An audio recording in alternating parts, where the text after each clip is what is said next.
Have you ever felt like life was a battle you weren't prepared for? Like every direction you turned, something or someone was fighting against you.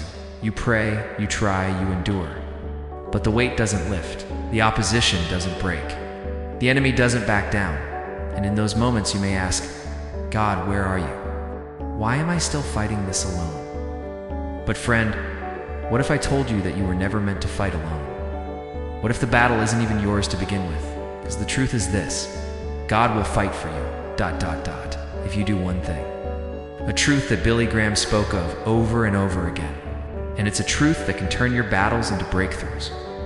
If you're willing to trust the one thing that activates God's power, so what is that one thing? It's not louder prayers. It's not doing more good deeds. It's not even having perfect faith. It's surrender. That's right. When you surrender the battle to God, steps in and takes over. When you say, Lord, I can't do this without you. When you stop striving and start trusting, that's when the armies of heaven begin to move. Billy Graham once said, when we come to the end of ourselves, we come to the beginning of God. And that's where the fight changes. Biblical proof. God shows up when you surrender this. It isn't just an idea. It's a biblical truth that echoes from Genesis to Revelation. Remember Jehoshaphat, the king who faced a massive army? In 2 Chronicles, 23 enemy nations came together to destroy him and the people of Judah. They were outnumbered, powered, and out of options. But what did Jehoshaphat do? He didn't rally his army.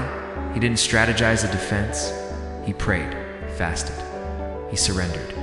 He said, we do not know what to do, but our eyes are on you. 2 Chronicles 20:12. And what did God say in return? Do not be afraid or discouraged. Because of this vast army, for the battle is not yours, but God's. 2 Chronicles 20:15, let that sink in. The battle is not yours, but God's. Because Jehoshaphat surrendered, God fought the battle. The enemies turned on each other. And Judah didn't have to lift a sword. Why God waits until you let go, you see? God is a gentleman. He doesn't force his way into our mess unless we open the door. He waits not because he's absent, but because he's giving us a choice. You can fight in your own strength, or you can let him fight with, as that's why surrender isn't weakness. It's the most powerful act of faith, Billy Graham preached. We are never more powerful than when we kneel before the Lord and hand him our battles. It's in letting go that we're lifted up. It's in saying, not my will, but yours. Be done, that the power of heaven is unleashed. What does surrender look like in real life? Surrender doesn't mean giving up. It means giving it to God. It's waking up and saying, God, I trust you with my family. It's walking into a courtroom, a hospital room, or an empty room, knowing God is already there, saying, I don't know how, but I know who. It's making peace with not having control, because you trust the one who holds the world. When you surrender, you don't carry the anxiety. God does. You don't fight the spiritual enemy. God does you. Don't fear tomorrow. God already holds it. Surrender is not defeat. Surrender is divine alignment. Stories that prove the power of surrender. Billy Graham shared countless stories of people who came to the end of themselves and met the beginning of God's victory. One man, gripped by addiction, had tried everything: rehab, therapy, willpower, but nothing worked, until he fell to his knees and cried out, God, I give up. I give it all to you. That night, he felt peace for the first time in years. The addiction didn't vanish in a second, but the fight was no longer his alone. And through surrender, he found strength and freedom he never knew existed. Another woman faced a terminal diagnosis. Doctors gave her no hope. But instead of despair, she lifted her hands and whispered, Lord, I'm yours, whatever happens. And peace, the kind that passes all understanding, filled her room. And even though the battle was physical, the victory was spiritual.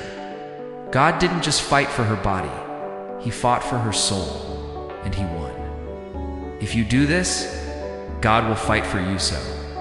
Now let me ask you, what battle are you facing today? What weight are you carrying on your shoulders? Enemy stands before you, mocking your strength, draining your hope. The answer isn't to fight harder, it's to trust deeper. Do this one thing: surrender. Lay it down at the foot of the cross. Give God permission to step in and fight on your behalf, because when you do, He will move heaven and earth for His child. He will silence your accuser, break your chains, part your Red Sea, and calm your storm. The God who defeated Pharaoh, Goliath, and death itself is ready to fight for you, but only if you let Him. Surrender is the key, Billy Graham once said. The Christian life is not a constant high. I have my moments of deep discouragement, but I have learned that in those moments, the best thing I can do is surrender it all to God and trust Him completely. That's the invitation today. Let God fight for you, not through striving, not through fear, but through surrender. Because the battle was never yours anyway. It was always His.